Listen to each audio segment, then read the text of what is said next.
in the last 10 years, you'd go out to the football games on a Friday night. Fewer and fewer of the students were going to these games. Fewer and fewer of them were going to the movies. You'd ask them, why aren't you going out at night? And they sounded like 50-year-old men. I'm just tired at the end of a long week. It's great to be with you tonight. I'm really, really excited to talk about the book. So let me kind of dig in about my biography a little bit. You really can't separate my message and what the book's about from kind of who I am and my biography. So I have taught at the exact same high school for 25 years. I teach at Bakersfield High School. I've had students who tell me that it's much more grandiose to say that I've been teaching for a quarter of a century. I don't like that because that makes me look like and sound like I'm a really old man, and I'm not an old man. I think what Zoom needs to do is they need to get a filter that makes you look younger, so I could look like I'm 36 instead of 46. But at any rate, I've been teaching at the exact same high school for 25 years, and this school is deeply personal to me. My father, who was the best teacher I ever knew in my life, taught at this high school for 30 years. I graduated from this high school in 94, and then I was back teaching in 98. So I graduated from college in June. I was back teaching at my alma mater in 98. My sophomore year of high school, I was in the basement of one of our big buildings, and right next to me was a very pretty, very smart, very witty young woman who was a year older than me, and ended up being my high school sweetheart. And we have been married now for 23 years. All four of my siblings went to this high school. So this is a really, really important place to me. And I guess the most important thing to say about Bakersfield High School is that it is a potent and powerful microcosm of America. I teach, Beth said I teach history. I mainly teach political science. That's what I've taught at the university for 16 years. I've taught AP government and macroeconomics for 21 years. And when you think of the kind of old motto of the United States, e pluribus unum, out of many one, really Bakersfield High School typifies that idea of we have people from every walk of life, all races, all classes, all religious background, all points of view. And so really, to a certain degree, I've been very blessed to work in a place that's a really great predictor of what the country is like writ large. And so this has kind of been my laboratory for the last 25 years.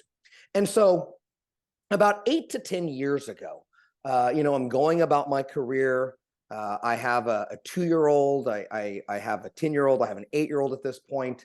I'm teaching my college classes. I'm writing some articles here and there. I don't know if any of you have any writing aspirations. If you want to have a successful writing career, if you want to have really low self-esteem and feel like a high school boy getting rejected all the time, I highly encourage you to start on the path towards a writing career, because it is profoundly difficult. But that's about where I was 8 to 10 years ago.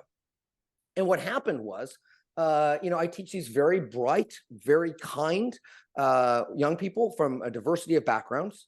And I began to notice a bunch of little things that I thought were a little bit different. Sometimes they were just quirky. Sometimes they were funny. Sometimes they were deeply disturbing. But all of these different data points were really becoming manifest right in front of me in a variety of ways. So I began to notice a lot of little things. Things like almost none of my students ever ate with their families anymore. I used the phrase, the family dinner, and everybody looked at me like I was crazy. And I said, where your mom and your dad make dinner, you sit down and you talk about your day, and almost nobody knew what I was really talking about. We talk about, this or that at the dinner table, and they just were completely clueless about it. I noticed that a lot of my students stopped going out at night. Bakersfield High School is a big football school. We are an oil area, oil and ag. We are the Bakersfield High School Drillers, and we are big on football. And I noticed that in the last 10 years, you'd go out to the football games on a Friday night. Fewer and fewer of the students were going to these games. Fewer and fewer of them were going to the movies. You'd ask them, why aren't you going out at night? And they sounded like 50-year-old men. I'm just tired at the end of a long week. And they didn't want to go do anything at all. When they did go out, they would tell you that it was very painful at times, that it was awkward, that they didn't know how to talk to adults or students who they had a beef with, and it was just too stressful for them to go out on a Friday night to a football game. You also began to see, again, I teach political science. I play it pretty straight. If the kids ever want to know kind of where I am politically or what I think, I'll tell them, but I'm not in there to get them to, advance my beliefs in any way. I want them to be good Americans.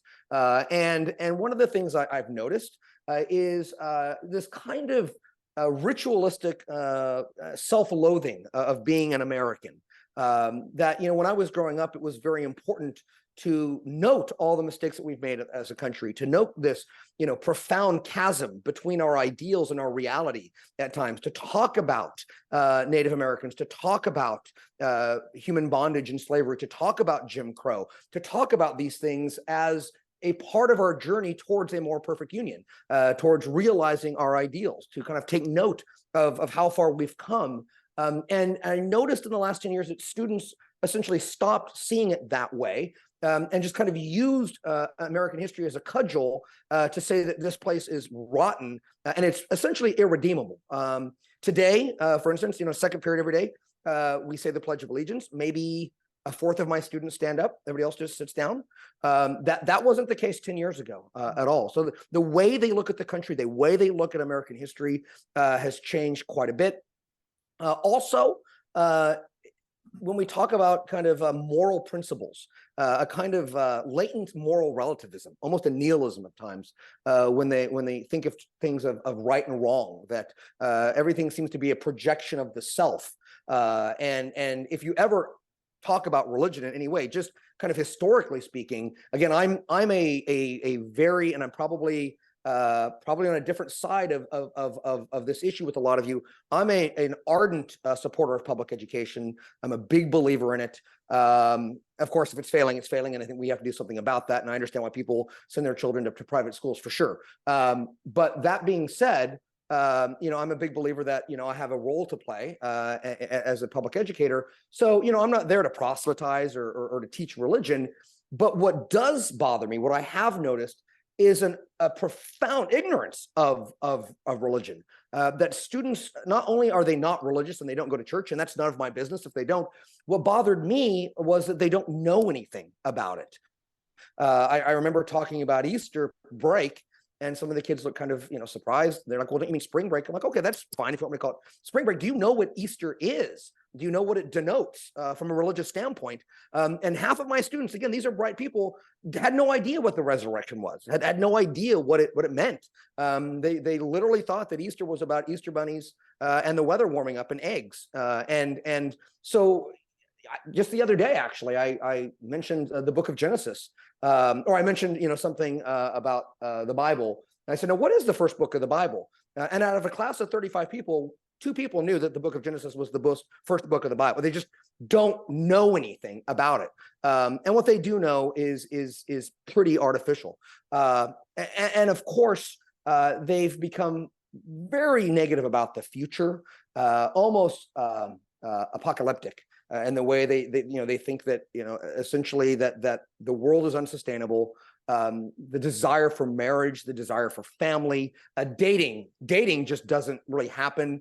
That joke about Netflix and chill. Well, with young people today, there's a lot of Netflix and there's no chill at all. And so obviously that's become very different.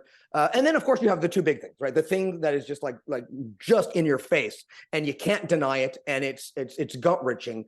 And that of course is this absolutely titanic, Herculean, ineffable, monomaniacal obsession with the cell phones and the technology, which we all know has changed everything about the way they look at the world, the way they act, the way they spend their time. Before COVID hit, students were spending 9 or 10 hours a day on their phones. Now, one of the things that I've noticed as well is that, before 10 years ago, if I ever had 2 or 3 minutes left at the end of class, I'd say, okay, guys, we have 2 or 3 minutes, just, don't get up, just sit there and chat for a few minutes. And kids would talk, they would gossip, maybe they'd flirt, God forbid. Nowadays, they put on their phones and their earbuds and silence. absolute silence. You go to, I've gone to parties where I pick up my daughters from a party. It's silence. They're all on their phones. And I think that's not telling anybody anything that they don't know. But of course, the thing that I've heard is, when you're a normal person like me, okay, I'm not David Brooks, I'm not Andrew Sullivan, I'm not famous, I'm not a politician, I'm not an athlete, I'm not a celebrity. I'm just a normal everyday high school teacher. And when you write a book, and it's a big publisher and it goes out there, you don't know what kind of response you're going to get. And, overall, it's been an amazing experience, like 95% good. But when I get the kind of negative people contacting me, it's the same trope that you hear all the time. Oh, well, you're just an old person. You're a boomer. By the way, I'm not a boomer. I'm way too young to be a boomer, just so you know. I am a proud member of Gen X, and so, you'll hear, I hear, well, you're just a boomer howling into the wind. You're a crank. You're a curmudgeon. Every generation thinks the next kids are going to hell in a handbasket. That's kind of the standard reply you hear. But the problem is that it's absolutely wrong. If you look at the data, it is absolutely undeniably clear that that about 10 years ago, when you look at the charts for things like anxiety, self-harm, self-poisoning, things like isolation, friendlessness, all of these things have skyrocketed in the last 10 years. And to the point that it is different, it is unique. I am literally teaching the most unhappy Americans in the history of our country. It's this very, very weird duality happening where we are freer, healthier, wealthier, have more technology than at any point in the history of the human race, and we are the most miserable that we have been. And if you ask that of young people, they're not exactly sure why, except to say they feel very lonely, they feel very isolated. And one of the things that I've found very heartened by, and I don't want to say vindicated because it's not about me at all, is that some of these beliefs that, look, friendship is important, love is important, at least considering religion is important, having a healthy sense of your country is important, going out into the world is important, reading is important. All of these things are important if you're going to have a sense of well-being and human flourishing. And it's interesting because I think early on people thought, well, that's a conservative viewpoint. And I think now you're seeing that's not a conservative viewpoint at all. That's a human viewpoint. That we human beings are not that different today than we were 100 or 2,000 years ago. And so you're now seeing a lot of places really ask the question, what is wrong with our young people? Back in Harvard, back in October, the Harvard Gazette published this huge study where they looked at every single generation. Okay, the silent generation, the boomers, Gen Z, the millennials, and the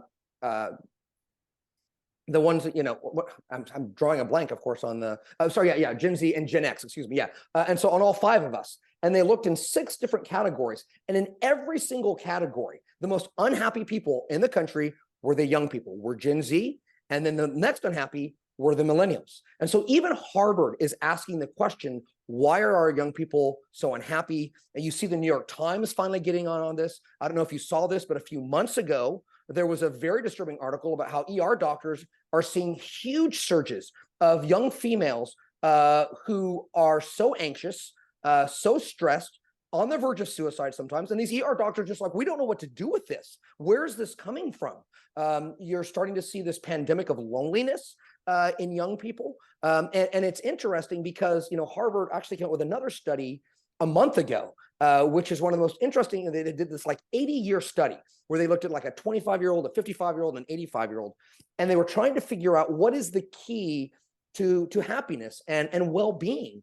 And of course, you can go read your Shakespeare and your Plato and your Bible and your Tolstoy. And it's always the same thing, which is that the quality of the connections that you have in your life dictate the wellness of your life. And that's what I mean by the term hollowed out, is that and by the way, to be clear, I'm not criticizing the young people. Young people have no control over the world into which they're being born. They will absorb the values, they will absorb the viewpoints, they will absorb what is mainstream, just like every generation does, right? What's normal to them might not be normal to us, but the book is written as a way of kind of screaming out into the wild saying, look, we adults have allowed our children to be severed from the most meaningful elements of the human condition, right? Family is important. Friendship is important. All of these things are important, and we have allowed so much of it to be displaced by technology. We all know that, a lot of people, one of the things that bothers me as an educator is when people blame COVID. COVID accelerated, amplified, and put an exclamation point on a lot of these problems. But these problems have been there already, and COVID came along at the worst possible time and made all of them worse. And so one of the things that, we really have to think about is if we've hollowed out our children of the relationships and the values that tend to lead to human flourishing and a general sense of well-being and a sense of joy, then what do we do next? And I'll tell you, I'm actually pretty heartened by some of the things, I'm seeing. I didn't talk too much about schools. I am very frustrated in general with schools right now. And as much as I'm an ardent fan of public schools, somewhere along the way in the last 10 years, we decided that it was compassionate to have low expectations, right? We thought that it was compassionate and equitable and kind to allow one student to disrupt the other 29 and to keep them in the classroom. Somewhere along the way, we thought that that was just and right, even though the other 29 are just trying to get an education and trying to do the right thing. Because let me, I'm sure you guys know this, but a lot of my poor students are very aware that there is one door to the American dream, and it's a high quality education. And they don't appreciate with one or two other students are ruining that. And so schools, which used to be these kinds of oases of wisdom, where kind of adults modeled adult behavior and adult values and showed, well, this is what it means to be a substantive husband or wife or citizen or friend or whatever. Now we teachers are sometimes seen more as therapists and friends. We're expected to act in loco parentis instead of as an authority figure and delivering curriculum. We have the crisis in this country we never talk about is literacy. I'm telling you right now, our young people can't read. 60% of Californians in second grade are already behind proficiency. They're not up to where they should be. And the chances of those children ever catching up by 8th grade is very, very small. And when you look at a child's reading scores as early as the second grade, you can predict if they'll go to college. You can predict things like occupation and income. So I am very, very unhappy right now with a lot of the things we're doing in the schools. But I do see that finally a lot of teachers are fed up with the phones. We have these big conversations in this country sometimes about things like CRT or social emotional or all of these things. I think if you talk to the everyday classroom teacher, they say, look, I just want my students to pay attention. I just want them to understand that it's not weird to ask them to study a little bit at night. I just want them to understand that, sometimes we're not going to accept late work, for the next 2 months, that there are consequences to bad academic or personal behavior. And so, I see the teachers getting this way. I see that parents can tell that their children are unhappy. They're addicted to their phones. I do feel like there's a real pivot in the country and the culture. Not just because people who thought it was just a conservative thing are now embracing it and saying, well, this is a national generational problem. I see it in my everyday life. And I will tell you, and I'll end right here because I know I'm going on a little bit here. The kids know it. Like the kids are well aware that they are unhappy. 1 out of 3 of them has an anxiety disorder, and they are well aware that they are addicted to their phones. There was a class valedictorian about 4 years ago. And what I do on my last day of senior year is I say to the seniors, I say, if you could go back to the first day of high school and you could give one piece of advice to your freshman 14-year-old self, what would you say? And the class valedictorian raised his hand. He said, that's easy. I would tell myself to take my phone, go out to the local lake and throw it away and don't look back. He goes, that would have changed my life. So it's kind of like, me and vegetables and exercise. I know I'm supposed to do it. It's not a lack of knowledge. It's a lack of practice and virtue. And we adults have got to be a kind of totem in the lives of our children, because it's crazy that I actually have to say this, but children need to be raised. We have this obsession with youth in our country. We love to infantilize everything. We love to kind of look down on kind of old ways of doing things, but our children need us. Our students need us. We are human beings. We learn by the examples before us, and we absorb the behavior and the normalcy and the values that are being modeled for us. And if we are not going to model substantive adulthood, what it's like to be honest and hardworking and love of your family, love of your friends, love of country, love of community, what it means to save and to be thrifty. If we're not going to model these things, they're not going to acquire them. And so we have got to be put into the lives of our students once more. So I hope that is a decent overview of kind of the book. I know some of you have it or have read it, but I hope all of you will, and I hope you will pass it on. Again, I know it's probably arrogant for me to say so, but Chinese balloons are one thing, but the future of our children is much more important to the security of freedom and the possibility of America.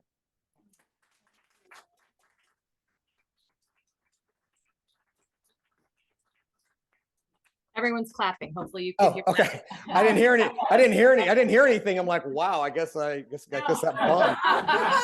Okay, so we're gonna do some Q&A, and I think if you don't mind shouting your question, I'll just repeat it so that he can be sure to hear it in the computer. Any questions for Jeremy?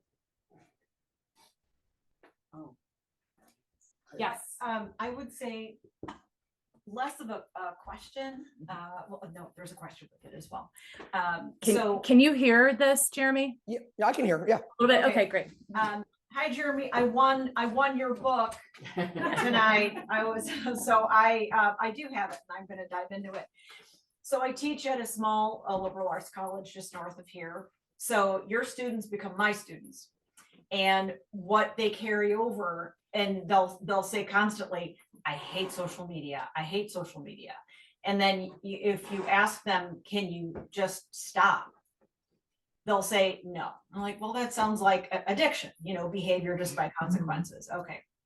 So in searching for the answer for that, what responsibility do you think tech platforms have, or device manufacturers have, to build in human incentives to use it less?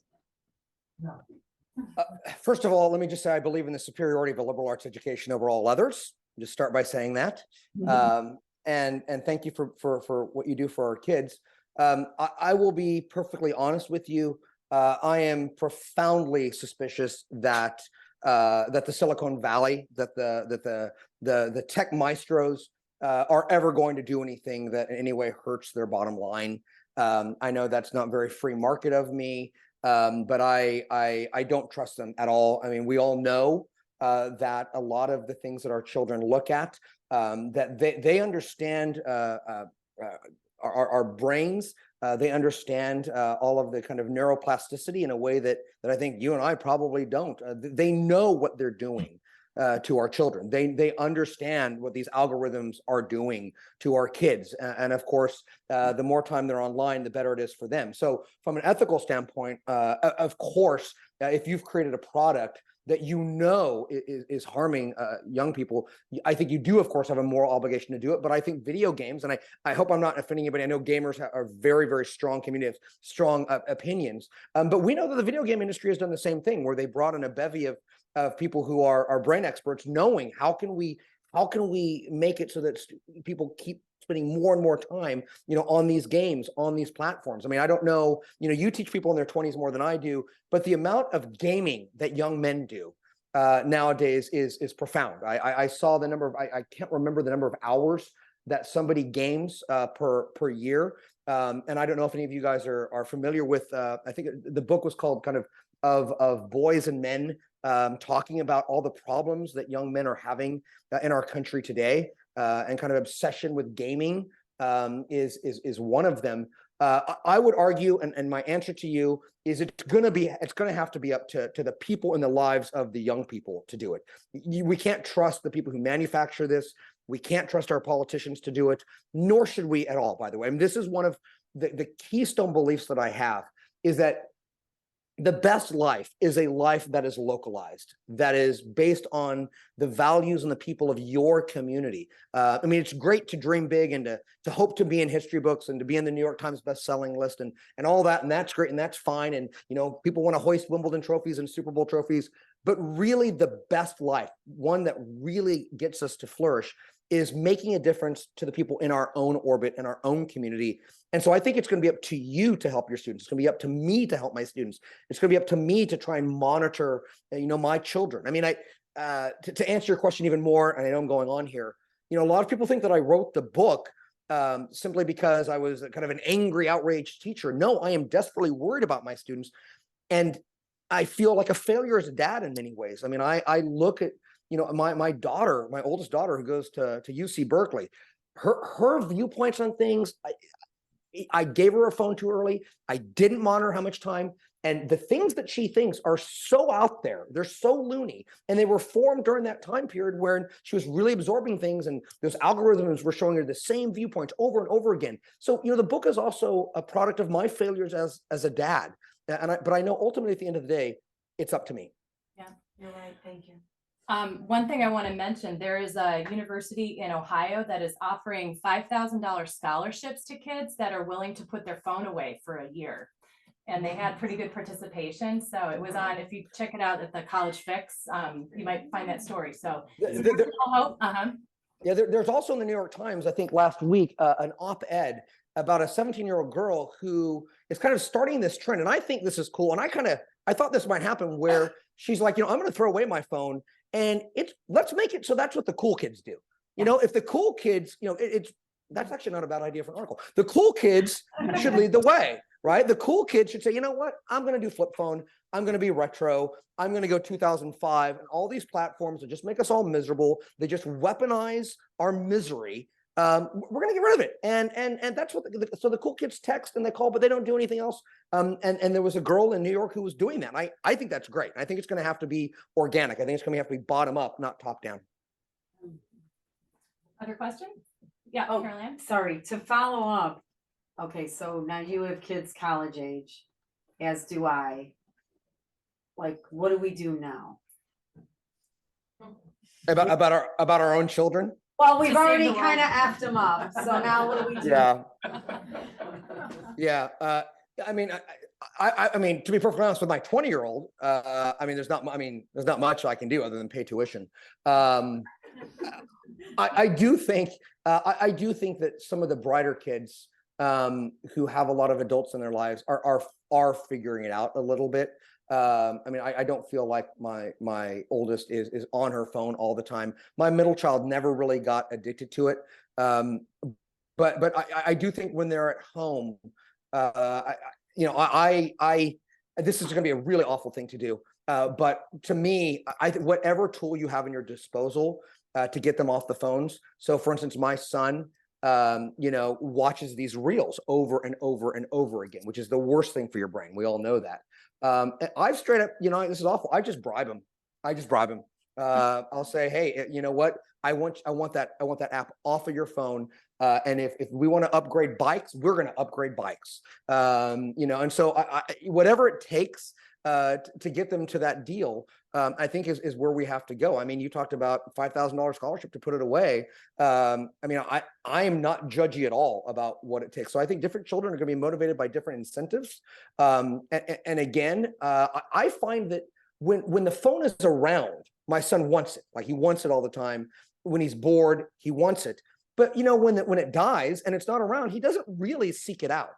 And I think that if we can kind of just simply slowly remove it and just kind of give it certain amounts of time in their lives every day, I think to me, that's what's working for me. I don't know if it's really working. I mean, he's a 12-year-old boy. He's the most awkward creature in the history of the universe. So who knows? But that's what I'm trying to do at this point. Plus your kids watch you. So if you're doing this, Exactly. they're probably going to learn that from you. Yes. Hi, what is your viewpoint, and can you comment on how you feel about politicians making decisions on curriculums such as sex education? And that's what they're doing in Illinois right now. They're dictating to us what books should be read from preschool all the way up through high school? Well, let me just say, as a Californian, I get profoundly frustrated with my state and the things that they do. And then when I'm feeling really bad about how loony we get, I kind of feel better because I'll talk to my friend from Chicago.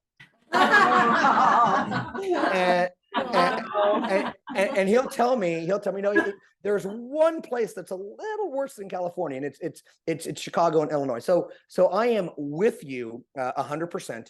I'm kind of a traditional federalist on this. I mean, I really do believe that democracy is about self-government. And of course, I think that there are, standards of equity and equality that the state must make sure that everybody has the same opportunities and the rights are the same for everybody, and the law's not being enforced in a way that's not fair, depending upon what group you're in. But when it comes to things like what we're going to read and what the curriculum is, and one of the things that bothers me in California is Gavin Newsom has decided we can't start school before 8:30 in the morning. Like, they don't even let us decide our start time. That's how big brother California is. I'm not a big fan of it. And I'm not a huge libertarian, but like, to a certain degree, I would say, like, if San Francisco wants to have a curriculum that Bakersfield, and I live in a place that is like the Texas of California. So like, my congressman is Kevin McCarthy, right? My guy is now the Speaker of the House, right? That's where I'm from. And so, if San Francisco wants to do that stuff, again, it might not be what I do, but I respect that there's a process for electing trustees, and that's how they're going to do it. So I guess my problem is more a sense of kind of self-government than it is about curriculum. I think curriculum should be as locally decided as possible. And I guess that that you like that if you're kind of conservative and you live in Illinois and California. You don't like that if you live in Florida and you look at what Governor DeSantis is doing. You might not like that viewpoint. So it depends. I hope that answers the question. Any questions? Back of the room. Oh, I do have another. I have a question. Sorry, go ahead. Did you want to, Tom, did you have a question? Do you think life has just been too easy for too long? Yeah. Yes. Yes. No. I mean, no, I do. I think that I don't know if you guys remember a movie called The Truman Show with Jim Carrey, where he is surrounded by cameras and he's the star of the show, but he doesn't know it.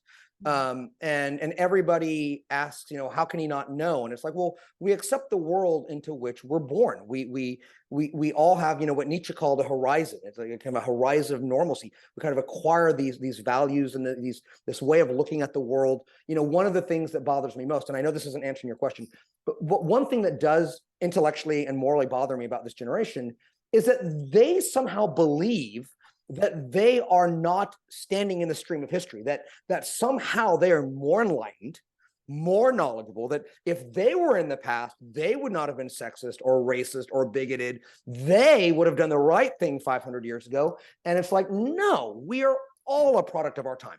Every single one of us. I guarantee if you were a different religion, a different gender, in a different country, in a different race, you would have different sets of belief. You are a byproduct of your time. And I think, to answer your question, one of the byproducts of our time is that we do have this extraordinary amount of prosperity that we don't ask a lot of our children. And I am very guilty of this. I have just to tell you a quick story about it, I get very frustrated with my son. I feel like, he's lazy, he's entitled, he doesn't understand that. And same thing about my students is that we have this extraordinary economy. We have this extraordinary country.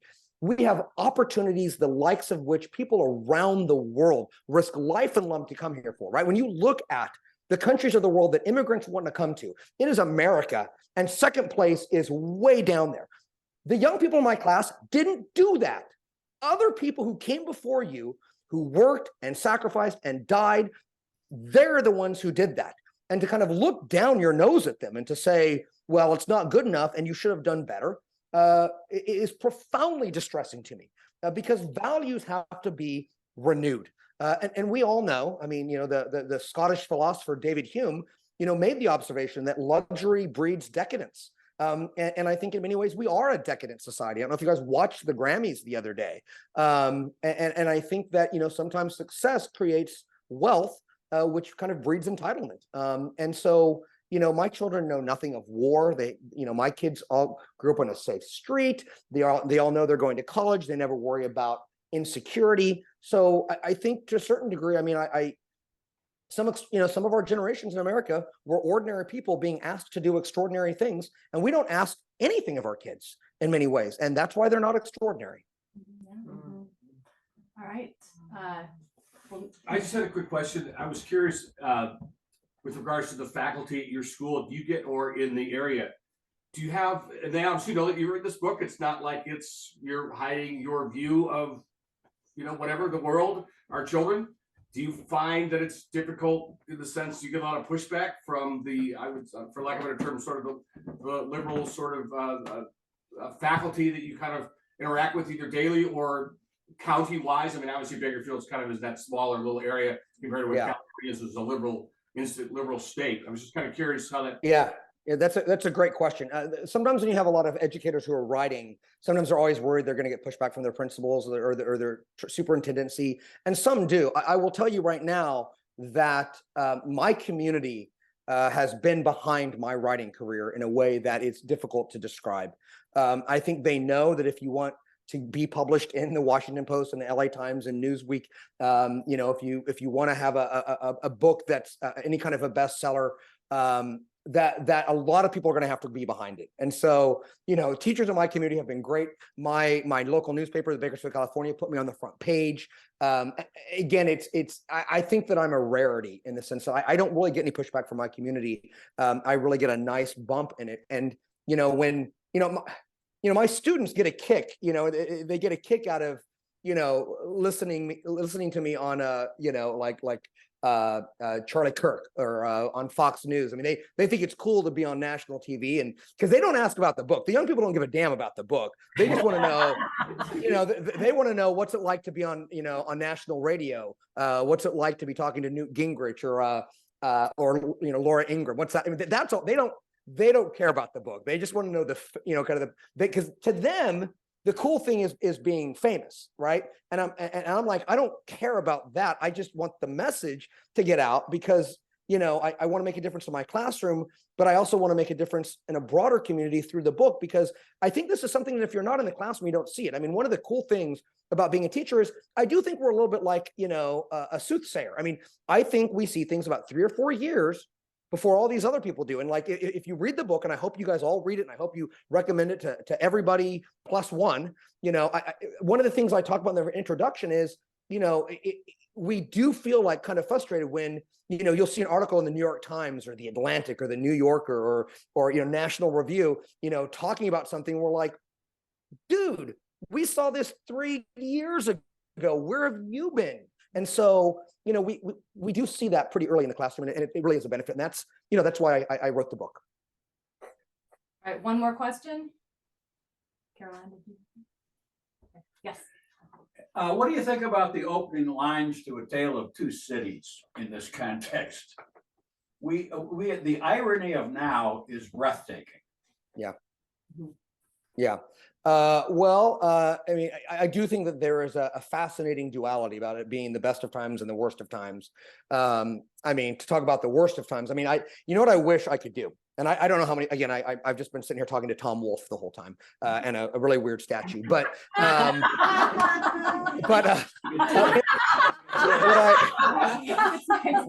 what I really wish you could do is I wish you could quietly, silently, just come into my classroom. And the thing that would really floor you is our kids are just as bright as they've ever been.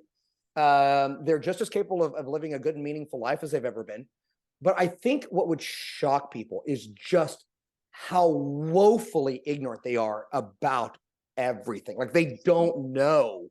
I mean, they don't know anything about anything. Literally, like, and you talked about, I was teaching my world history class the other day. And again, this is a high level class. So how many of you guys have ever heard of Charles Dickens? Nobody.